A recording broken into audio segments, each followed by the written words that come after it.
오늘 두 군데 요한복음 19장 25절에서 27절과 에베소 6장 1절에서 3절까지 있는 말씀 가지고 부모를 공경하는 예수님이란 제목으로 말씀을 전하려고 합니다.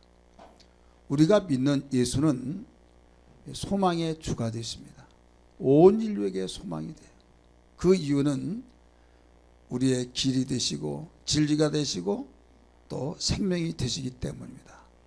성경은 말하기를 요한복음 14장 6절의 말씀, 나는 곧 길이요 진리요 생명이니 나로 말미암지 않고는 아버지께로 올 자가 없다 하시면서 우리 인생의 길과 진리와 생명이 되기 때문에 예수가 소망의 주라 이런 말씀입니다. 히브리 기자는 길과 진리와 생명이신 예수를 바라보자라고 역설하고 있습니다. 히브리 12장 2절의 말씀 보니까 같이 한번 읽을까요? 시작. 믿음의 주요 또 온전하게 하신 예수를 바라보자. 아멘. 거기까지요. 우리 예수님이, 우리가 믿는 예수님이 누구냐? 소망의 주가 되시는데 그 이유는 우리 인생의 길이 되고 또 진리가 되고 생명이 되기 때문에 바로 소망이 된다 이런 말씀이에요. 천국 가는 소망 뿐만 아니라 우리 행복의 소망, 절망 속에서 헤매다가 나 못 살겠다 하는 사람들에게 소망, 물질이 없어서 허덕이면서 이놈의 팔자야 하면서 이모저모 다양하게 시리에 빠진 자에게 소망이 되고, 학생들이 공부를 하려고 하는데 머리가 따라주지 않을지라도 하나님의 지혜가 있으면 지식의 영이 임하면 잘할 줄 믿습니다. 그렇기 때문에 소망의 주가 되신 거예요. 그래서 소망의 주 되신 그분을 바라볼 때 그 놀라운 하나님의 은혜가 우리에게 임한다는 걸 믿기 바랍니다. 여러분, 햇빛이 쨍쨍 내리쬐는데 방 안에서 가만히 있으면 햇빛을 볼 수가 없어요. 나가서 태양빛을 볼 때 그 빛을 바라볼 수 있듯이 우리가 믿는 예수 그리스도가 우리의 소망의 주가 된데, 우리가 소망의 주 되신 예수를 바라보지 않는다고 한다면 그 소망의 주의 놀라운 혜택을 볼 수 없다 이런 말씀입니다. 우리가 믿는 예수님 소망의 주라고 그랬어요. 길과 진리와 소망 또 우리의 생명이기 때문에 바라봐야 된다고 그랬습니다. 이것은 어떤 사람이 야 과거에 2000년 전에는 그랬지 지금은 아니야 라고 생각할까 봐 또 성경은 말하기를 히브리서 13장 8절에 예수 그리스도는 어제나 오늘이나 영원하다, 동일하다, 과거에도 지금도 앞으로도 동일하다고 말씀하셨던 걸 믿기 바랍니다. 여러분, 이 시대는요 얼마만큼 악하든지 말세가 되어서 악한 것이 최고의 극도로 악하여서 지금 달리고 있습니다. 성경은 이미 이것을 잘 아시기 때문에 앞으로의 모든 세계가 어떻다는 것을 하나님이 아시기 때문에 영감 있는 바울 사도를 통해서 디모데에 가르치면서 가르쳐준 디모데 후서 3장 2절부터 5절까지 가르쳐준 내용이 사람들이 자기만을 사랑하고 돈을 사랑하고 자랑하면서 교만해져 가지고 자기의 마음에 맞자면 비방하고 교만하면서 비방뿐만 아니라 이제는 부모, 나를 낳아주시고 길러주신 부모를 거역하면서 감사하지도 않는다 이거예요. 거룩하지도 않냐고, 더 나가서 3절의 말씀 보니까 무정하고 정이 없다 이거죠. 여러분, 우리가 자랄 때 제 세대가 그 자랄 때는 어떻습니까? 동네 시족이 함께 살면서 부모 형제와 사촌, 팔촌, 십촌까지 막 살면서 거기에 예의 바르게 윤리와 도덕, 끈끈한 정, 싸우더라도 언제 싸웠냐 하면서 정이 있고 그 어떤 음식이 있으면 서로 먹으라고 하고 정겨웠는데 지금은 어떻습니까? 정이 없다 이거예요. 돈은 많습니다. 배운 것도 있습니다. 잘났습니다. 완전히 무정한 시대가 되었어요. 자기가 조금 원통하면 누구 때문에 그래 하면서 꽁 해가지고 그 원통함을 풀지 않습니다. 자기가 하고 싶은 것을 하고자 하였을 때 분명히 내가 하려고 한 것은 이건 아니야. 머리에서는 판단이 됩니다. 분별이 됩니다. 내가 참아야지 하면서도 감정 속에서는 참고자 하는 마음이 또 없습니다. 절제하지 못하여서 사람을 죽이기도 하고 도둑질하기도 하고 사기치기도 하고 절제하여서 과거보다 지금 앞으로는 더욱 더 문제들이 많이 일어난다는 걸 알아야 될 줄 믿습니다. 여러분, 사람은 선하게 살려고 하나님이 우리의 마음속에 심어놨음에도 불구하고 어느 날부터 선한 거 해야지 하면서도 한쪽에서는 악한 것이 좋고, 예를 들어 싸운 거 저 싸우면 안 되지 하면서 어딘가 모르게는 재미있게 구경하고 싶은 마음이 있듯이, 여러분 선한 것을 좋아하지 않은 이 시대가 되어버렸다 이거예요. 어제 오늘이 아니라 과거부터 그랬지만 더 최고의 최악을 달리고 있다 이런 말씀입니다. 올해는 연합 예배로서의 어버이 주일을 맞이하여서 함께 예배를 드리고 있습니다. 이런 여러 가지 무정하고 원통함을 풀지 아니하고 절제하지 못하고 선한 것을 좋아하지 아니하고 거만하고 가지가지 모든 요소들이 일어나지만은 그 중에 우리가 포인트적으로 주목해야 할 것이 부모를 거역하며, 우리 그 부분을 한번 비춰보세요. 나를 낳아주시고 나를 길러주시고 희생하신 부모를 일평생 동안 우리가 공경하고 섬기함에도 불구하고 거역하면서 부모를 헌신자처럼 버려버리는 이런 일들, 뿐만 아니라 자기의 감정에 맞지 않으면 별의별 소리를 다 하면서, 그러다 보니까 내가 낳았지만은 내가 키웠지만은 이제는 정이 없어지면서 점점점 남과 같은 세상이 되어버렸다. 그러다 보니까 이제는 서로 등 돌리고 살고, 또 자식이 부모가 자식을 죽이기도 하고, 아주 살벌하고 말로 형용할 수 없고 표현할 수 없는 이 시대가 되었습니다. 사랑하는 성도들이요, 이게 오늘날 이 흘러가고 있는 시대예요. 그렇다면 우리 예수 믿는 사람은 이러한 모습을 보고 어떤 생각을 하고 결단을 해야겠습니까?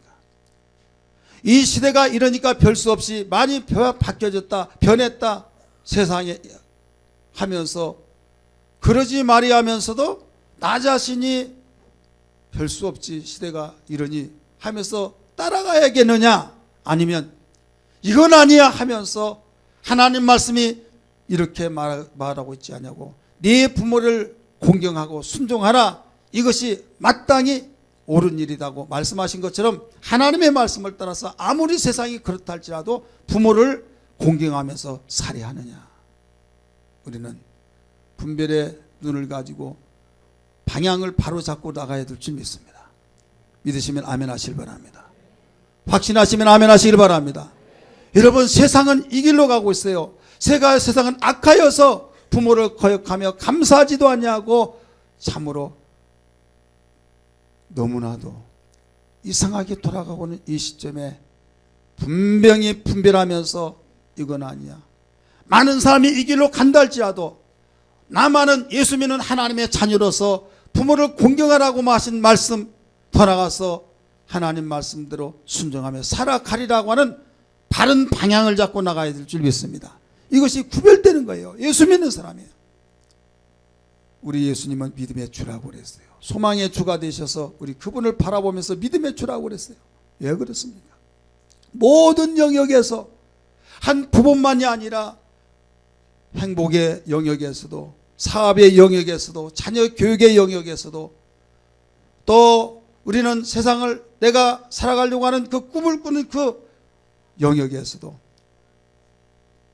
가지가지 모든 영역이 미치지 않는 곳이 없이 모든 영역에서 믿음의 주가 되는 거예요. 그를 바라봐야 된다.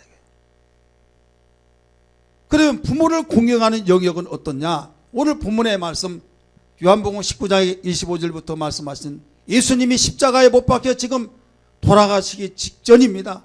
이미 못 박혔습니다. 이때 모친 마리아와 다른 여인들과 사도 요한이 그 곁에 있었습니다. 부모로서의 자기를 낳은 바로 당신 자신이, 지금 세상 사람들은 뭐라고 한다 할지라도 자신이 마리아 입장에서 볼 때 다른 사내를 보지 아니하고 성령으로 잉태되어서 분명히 하나님의 아들이시지만 내 속에서 났다 이거예요. 이때 얼마나 가슴이 난도 당한 것 같은, 칼로 찔려서 난도질 당한 아픔이 있겠습니까? 하나님의 뜻을 이루기 위해서 하나님의 아들로서 고통받고 죽음을 신음하면서 그런 모습을 볼 때 얼마나 가슴 아프겠느냐 이거죠. 이때 쳐다보고 있는 그 모습을 주님이 보시고 있는 겁니다. 뭐라고 합니까? 여자여 보소서 아들이니라. 여자여 보소서 아들이니라 라고 말합니다. 그리고 시선을 돌리면서 제자가 있는데 그 제자에게 보라, 27절의 말씀이니까 네 어머니다 하면서 내가 지금 하나님 아버지의 뜻을 이루기 위해서 죽지만은 내가 모시고 공경하지는 못하지만은 네가 좀 맡아다오. 유언을 남기면서 위탁했다는 걸 믿기 바랍니다. 십자가 상에서 마지막까지 부모를 공경하는 예수 그리스도의 모습을 우리에게 보여주고 있는 겁니다. 믿으시길 바랍니다. 사랑하는 성도들이여, 우리는 예수님이 모친을 십자가의 죽음 그 가운데서도 공경하는 그 모습을 보았을 때 어떻게 이렇게 할 수 있었느냐, 이 모습을 알아야 될 줄 믿습니다. 이 모습을 알아야 될 줄 믿습니다. 예수 믿는 사람은 더더욱 더 부모를 공경해야 하는데 많은 사람이 환경을 탓합니다. 우리는 환경이 그렇게 될 수 없어. 마음 같아서는 내가 열심히 정말로 기쁘게 하며 모시고 싶은데, 잘해주고 싶은데 내 환경이 안 돼 하면서 여러 가지 마음에 속상하다고 하면서까지 할 수 없는 이런 일들을 우리가 많이 보죠. 예수님은 죽으시면 그 현장에서도 공경하신 그 모습을 보여줬으니 환경을 초월해서 우리의 사명이요 주의 명령이요 계명으로 알고 공경해야 될 줄 믿습니다. 할렐루야. 어떻게 그렇게 공경했느냐? 첫째로 뜨거운 가슴으로 공경했다는 걸 믿기 바랍니다. 따라합니다. 뜨거운 가슴으로 공경하였다. 26절 다시 한번 봅니다. 26절 시작. 예수께서 자기의 어머니와 사랑하는 제자가 곁에 서 있는 것을 보시고 자기 어머니께 말씀하시되 여자여 보소서 아들이니이다. 자, 여자여 보소서 아들이다. 줄을 치세요. 여자여 보소서 아들이다. 자, 여기 여자란 말 있죠. 동양적인 입장에서 한국적인 정서 속에서 여자여 보소서 그러면 야 건방지다. 어떻게 어머니한테 여자여 하면서 그렇게 말할 수 있을까? 이게 뭐 공경이고 이게 뭐 효도냐? 하면 오해할 수 있을 거예요. 그런데 우리는 그 시대의 그 문화의 그 모든 정서를 알아야만 합니다. 헬라어의 이 여자여 이 말은 귀나이 이 말이에요. 귀나이 이 말은 그 귀부이라는 말인데 그 최고로 존칭어를 존칭 중에서 최고 극존칭어를 쓴 거예요. 극존칭어. 그리고 공식적인 입장에서 말하는 단어입니다. 공식적인 단어 그 입장에서 예식적인 자리에서 말한 거예요. 자, 우리는 지금 예배를 드리고 있어요. 예배 의식에 의해서 예배를 드리고 있습니다. 믿으실 바랍니다. 예배 의식에서 예배를 드리고 있는데 내가 목사입니다. 우리 아버지가 여기 앉아서 아들아 이렇게 말할 수 없잖아요. 또 내가 우리 아버지 앉았는데 아버지 이렇게 말할 수 없잖아요.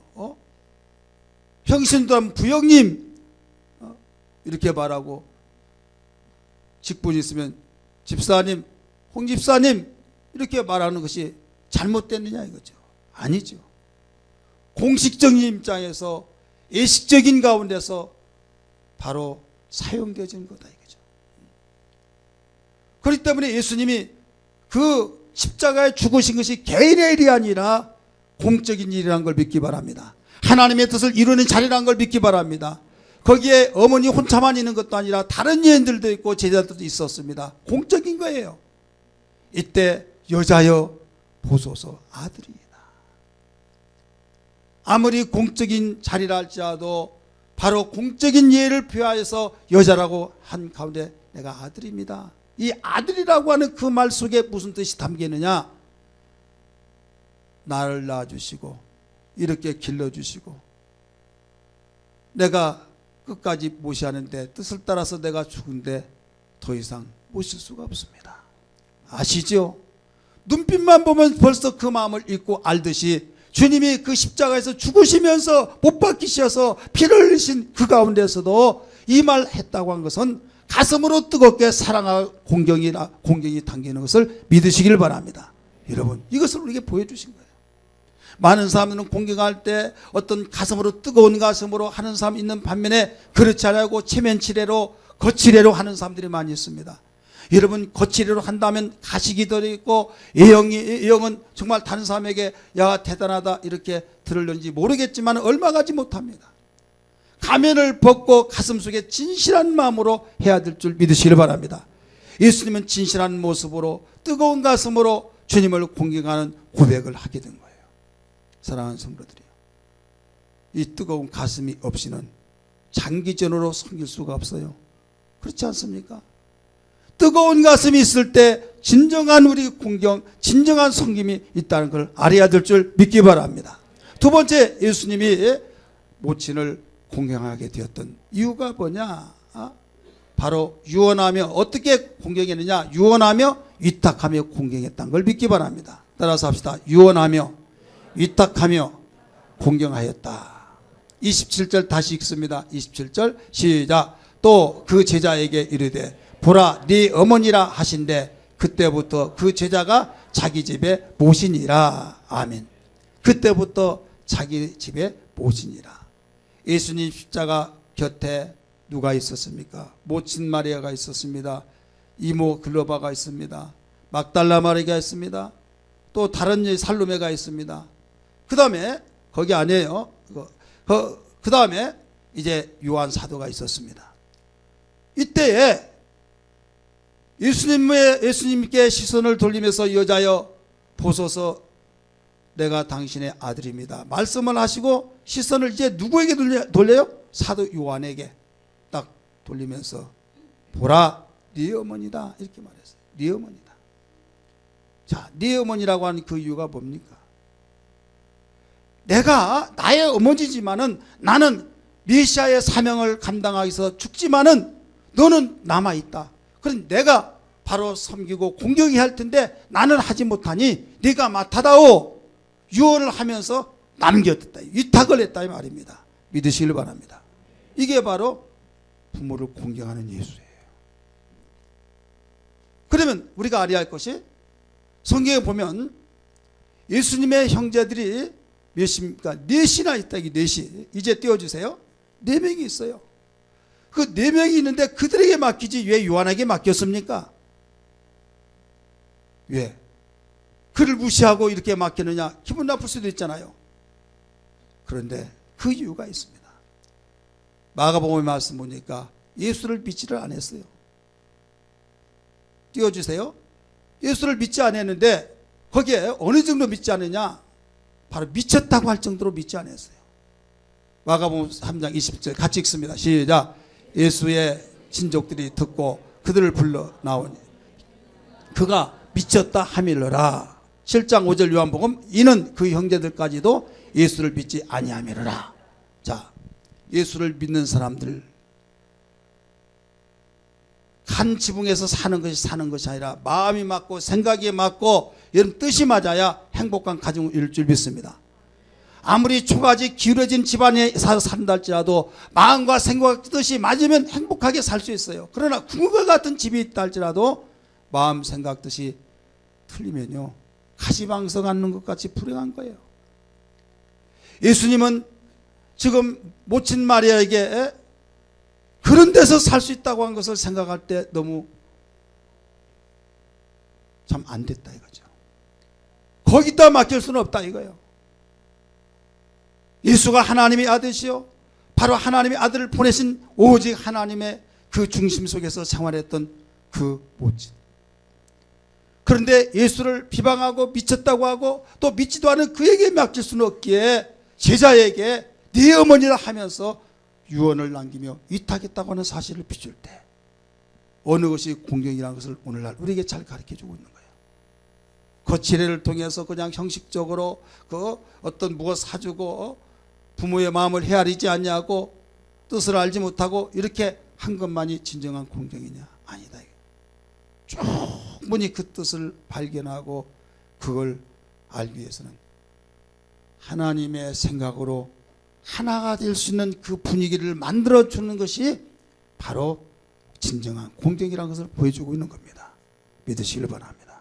사랑하는 성도들이요, 오늘은 예수님이 공경하는 모습을 우리에게 보여주셨어요. 뜨거운 가슴으로 공경했다고 가르쳐 줬어요. 또 죽어가시면서 위탁하며 유언을 남기시면서까지 그 공경하셨다고 가르쳐 주셨어요. 우리는 어떻게 생각하겠습니까? 지금 당신의 그 고통 속에서, 신음 속에서 그 아무런 생각이 없는 세상 사람들 같으면 무엇보다도 악만 복받쳐오는 그런 생각이 거기에 집중되어질 터인데도 불구하고 고개를 어머니에게 돌리면서 여자여 보소서 당신의 아들이시니다. 그 눈을 시선을 떼서 제자에게 향하면서 보라 네 어머니라고 하면서까지 부모를 공경하는 모습을 비출 때 이 힘이 어디에서 나왔느냐 이거예요. 아, 예수님이니까 나왔겠지. 천만의 말씀입니다. 예수님도 완전한 인간이시기 때문에 그렇지 않습니다. 어떤 사람은 목사님 예수님이 십자가 짊어질 때 못 박히실 때 하나도 안 아팠겠죠? 왜요? 그랬더니 하나님의 아들이니까요. 여러분 육체를 입으신 이상 아프다는 걸 믿기 바랍니다. 그분은 여기에서 어디에서 그 십자가상에서까지 부모를 공경하는 그 모습이 나왔느냐? 하나님의 뜻을 이루기 위해서 하나님을 뜨겁게 사랑하는 그 힘에서 나왔다는 걸 믿기 바랍니다. 이것이 근본적인 원동력입니다. 많은 사람들이 그 근본적인 원동력을 모르고 그냥 가시적인 입장에서만 해결해 나가려고 합니다. 물은 고여진 물을 떠서 먹으면 바닥나면 끝납니다. 그러나 생수 물이 콜콜콜 쏟아나오는 샘물에 가서는 아무리 퍼다 쓰더라도 계속 나온다는 걸 믿기 바랍니다. 부모를 사랑하고 공경하고 싶은 사람들이 나는 못한다고 이렇게 말하는 사람들이 왜 그렇습니까? 그거 차이예요. 왜? 나는 집이 없고 나는 돈이 없고 나는 형편이 안 되고 이래서 저래서 하면 여러분 형편 안 된 사람은 하나도 못해요. 형편 좋은 사람 안 하냐? 또 뜻이 안 맞아 이래서 안 맞아 해서 또 못합니다. 과거는 어려워서 그렇다고 지금은 형편이 좋아서도 못하고 여기에서 우리는 근본을 알아야만 됩니다. 여러분 우리가 과거에 정말 50년대 60년대 살면서 형편이 좋아서 부모를 공경 잘했습니까? 아니에요. 형편이 더 안 좋았더라도 더 공경했어요. 믿으시길 바랍니다. 지금은 그때 시보다 몇 배가 더 좋아진 시대가 되었음에도 오늘날은 되어지지 않고 있다고요. 왜 그러냐? 근본이 없어서 그렇다 이거죠. 흘러가는 물을 바로 떠서 먹다가 위에 막아버리면 끝나버린다 이거예요. 우리나라 기독교가 들어오기 전에 유교가 들어왔습니다. 유교가 들어왔던 그 가운데 부모를 공경하라고 가르쳤어요. 가르쳤고 또 가르쳐서 어떻게까지 가르쳤느냐. 저는 지금도 기억이 생생합니다. 저한테 우리 아버지 하신 말씀이 얘야 순대야 예. 너 앞으로 장가가면 조그마한 어린애요. 너 장가가면 네 각시가 있을 텐데 그 색시가 우선이냐 부모가 우선이냐 물어보는 거예요. 얼마나 그래 뭐 그때는 뭐 결혼도 하지 않았고 알지도 못하니까 부모가 먼저죠. 그러면 맞았다고 이뻐하면서 쓰다듬으면서 뭐라고 거기에 덧붙여서 말씀을 하신 줄 아십니까? 각시는 누구나 죽으면 또 얻도 되지만은 부모는 다시 얻을 수가 없다는 거예요. 그러면서 세뇌교육을 시킵니다. 이게 우리 민족의 유교 정신이에요. 그러다가 보니까 오직 부모 하다가 그래도 부모 공경 잘 하잖아요. 그런데 시대가 바뀌어지고 배울 만큼 배우고 또 이제 많이 문명화가 바뀌어졌습니다. 물이 흐르다가 그 물을 먹는데 물을 중간에 딱 위에서 막아버리니까 흐르지 않습니다. 이제는 어디서 먹겠느냐 이거예요. 나를 믿는 자는 배에서 생수의 강이 흘러나리라. 할렐루야. 주님은 말씀하시기를 주님이 우리의 믿음의 모델이고 믿음의 주가 되셔서 소망으로 보여주신 것이 뭐냐면 환경을 떠나서 공경해야 된다. 여러분 부모 공경하기 원하시면 아멘 하십니다. 이것은 주님을 사랑하는 만큼 부모를 공경할 수 있어요. 자식을 죽이는 사례들이 변변치 않게 일어나는데 도저히 이해할 수 없다라고 하면서 특별한 사람이 그렇지라고 하면서도 그게 남의 일 같은데 자기가 그랬다고 말한 사람이 있다. 인터뷰에서. 이게 왜 그렇습니까? 그 일은 사랑하려고 그랬어요. 근데 말을 듣지 않고 화가 나서 때리는데 이렇게 때려서 죽을 줄 몰랐다는 거죠. 이게 뭐냐면 감정을 다스리지 못하는 그 절제하지 못함. 더 나가서 미운 짓 해서 그랬다 이 말입니다. 이쁜 짓을 해야 손대지 않고 이쁜 짓 해야 이뻐하지 미운 짓 하는데 어떻게 가만히 있겠느냐는 거예요. 환경에서만 상황에서만 잘하려고 하다가 상황이 꼬여지니까 못하는 거예요. 그래서 주님은 우리를 아시기 때문에 너 그 방법으로 하지 말아라. 내가 가르쳐준 방법으로 하라 하시면서 하나님 사랑하라 이거예요. 할렐루야. 하나님 사랑하면 살아간 만큼 바로 부모를 사랑할 수 있고 형제를 사랑할 수 있고 자식을 사랑할 수 있고 가정을 사랑할 수 있고 할렐루야.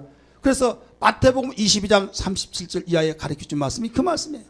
같이 한번 읽을까요? 시작. 예수께서 이르시되 네 마음을 다하고 목숨을 다하고 뜻을 다하여 주 너희 하나님을 사랑하라 하셨으니 이것이 크고 첫째 되는 계명이요 둘째도 그와 같으니 네 이웃을 네 자신과 같이 사랑하라 하셨으니 이 두 계명이 온 율법과 선지자의 강령이니라. 자, 첫째가 누구 사랑해요? 하나님 사랑해요. 둘째도 이와 같으니 하면서 이웃 사랑, 바로 부모를 사랑하고 형제를 사랑하고 사회를 사랑하고 이웃을 사랑하고 다 첫째가 안 되면 둘째가 안 된다 이 말이에요.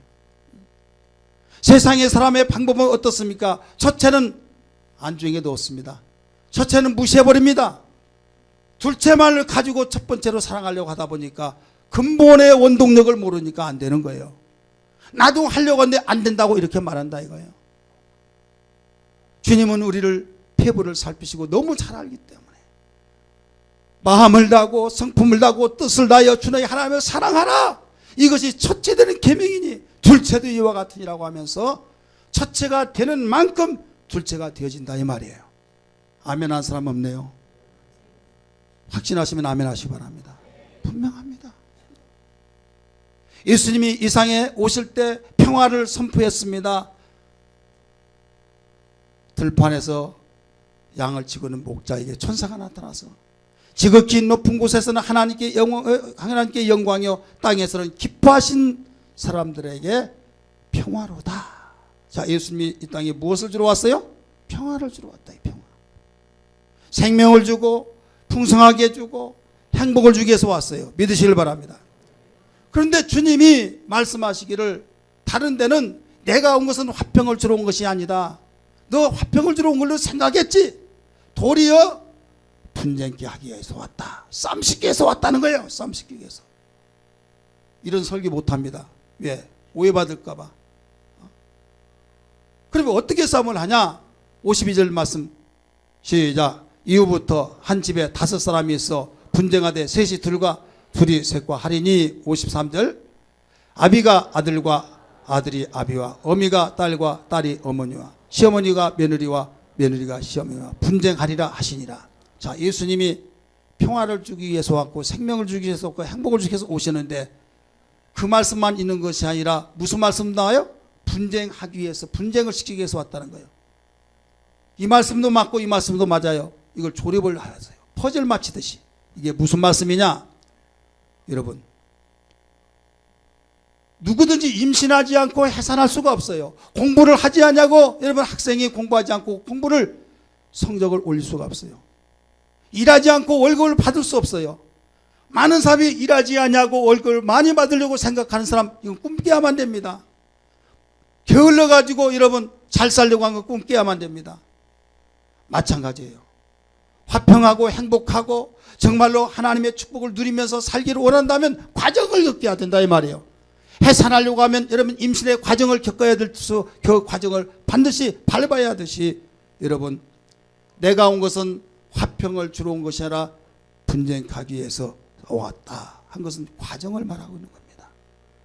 예수를 믿다가 보니까 주일 지켜야만 됩니다. 11조도 합니다. 또 여러분 교회 나와서 하나님 말씀 들을 때 그 말씀대로 생활하다 보니까 그동안은 마음도 통했고 생각도 통했고 생활을 말 한마디면 착착착 해서 가정이 화목해졌고 가정이 참 우리 가정이 행복하다고 했는데 교회 다닌 순간부터 생각이 달라지고 마음이 나눠지고 그러면서 의견 충돌이 되더라 이 말이에요.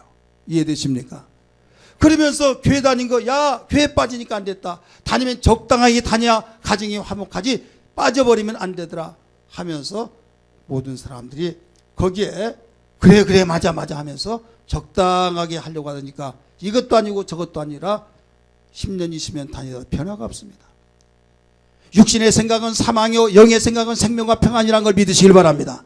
그러므로 성경은 말합니다. 반드시 내가 행복하기를 원하느냐, 과정을 밟아서 분쟁이 있더라도 네가 하나님의 생각대로 나가라. 그리하면 행복이 있고 평안이 있고 살 길이다. 할렐루야. 우리 인생은 하루살이가 아니에요. 오늘 살다가 끝나는 존재가 아니에요. 영원한 존재란 걸 믿기 바랍니다. 죽으면 끝난다? 아니에요. 죽도 다시 또 시작되는 우리의 삶이란 걸 믿으시길 바랍니다. 그래서 전지하신 주님이 아시기에 너 힘들지만은, 다른 자는 몰라서 현재 보는 것만 가시적인 것으로만 판단하고 나가지만은 나는 전지한 자다, 모든 걸 아는 자다. 그러니 너 나를 믿고 내 말을 들어라 하셔서 말씀하신 거예요. 그러다 보니까 예수 믿기 전에는 싸움은 아닌데 예수 믿다 보니 싸움이 일어나요. 교회 다니면서도 열심히 다니려고 한 사람하고 적당히 다니려고 한 사람 또 싸움이 일어나요. 이건 지극히 정상인 겁니다. 둘 중에 하나로 통일해야 해요. 예수 잘 안 믿고 대충 믿으려고 한 사람이 그쪽으로 통일되든지 잘 믿으려고 한 사람이 통일되든지, 근데 결과는 다릅니다. 대충 믿으려고 하는 사람에게 통일이 되면은 평안한 것 같은데 얼마 후에서 죽는 길밖에 없습니다. 망하는 길밖에 없습니다. 불행한 길밖에 없다는 걸 믿기 바랍니다. 그러나 싸움을 하더라도 정말로 어떤 가운데서도 정말 하나님의 말씀에 따라서 살아가려고 하는 그 사람에게는 그때는 죽을 것 같고 부서지고 해체돼서 없어질 것 같은데 생명이 있고 행복이 있고 아름다운 결과만 있는 걸 믿기 바랍니다. 영의 생각은 생명과 평안이라고 했기 때문에 여러분, 이게 바로 복음이요 주님이 우리에게 일러준 말씀이에요. 충북 제천에 한 판사가 있었어요.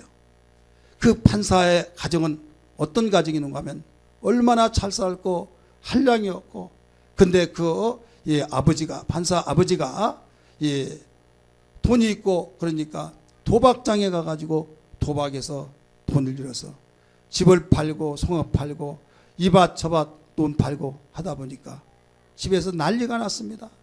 잘못했다고 빌면서 내가 다시는 안 하겠다고 또 합니다. 안 한다고 했는데 왜 당신 또 하냐 했더니 내가 보여주겠다고 하면서 칼도만 놓고 조그만한 도끼 있죠. 도끼 가지고 손을 놓고 잘라버렸어요. 이수에 한 2손가락 자르고 나중에 나으니까 또 가서 또 합니다. 그러니까 잘못했다고 하면 또 남은 손가락 또 자릅니다. 실제 있었던 사건이에요. 그래서 이제 괜찮겠다 했는데 나중에 없어가지고 봤더니 붕대를 감고 또 도박하고 있더라 이거. 아버지도 가서 끌어오고 야 이놈아 너 그럴 수 있냐 했는데 나중에 잘못했다고 빌면서 남은 손을 갖다가 또 자기가 또 잘라버렸습니다. 두 손이 없다 보니까 이제 못하겠다 했는데 나중에 또 가더라 이게. 어떻게 또 도박을 하더라. 어떻게 했느냐, 다른 사람을 세워가지고 그 사람 대신 도박에서 그거 해달라고 하면서 푹 들고 가더라 이거예요. 여러분, 이런 집안이에요. 그 어머니가 이제는 잘 살던 그 집안이 망해지면서 싹바라지를 하면서 애를 키웁니다. 아버지가 와가지고 돈 내놓으라고. 도박에 미쳐버리니까 눈 보이는 것이 없어요. 돈 없다고 하니까 다 뒤집어지고 있으면 여긴데 왜 안 내놓냐고 하면서 또 가져가다가 도박을 합니다.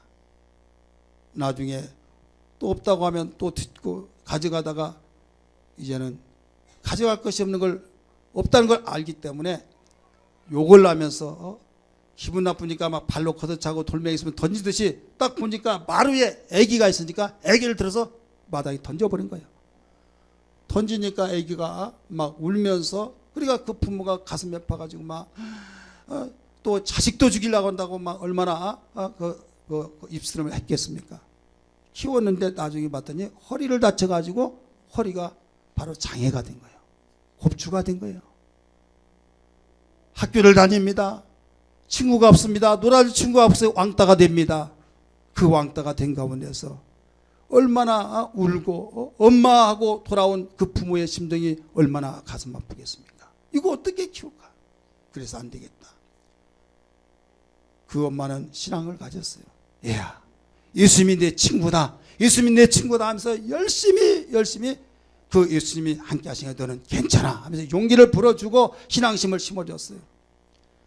이런 가운데 친구도 없고 어디에 발붙일 데 없으니까 열심히 공부를 합니다. 공부하다가 좋은 대학 들어가고 사법고시 되어서 판사가 된 거예요.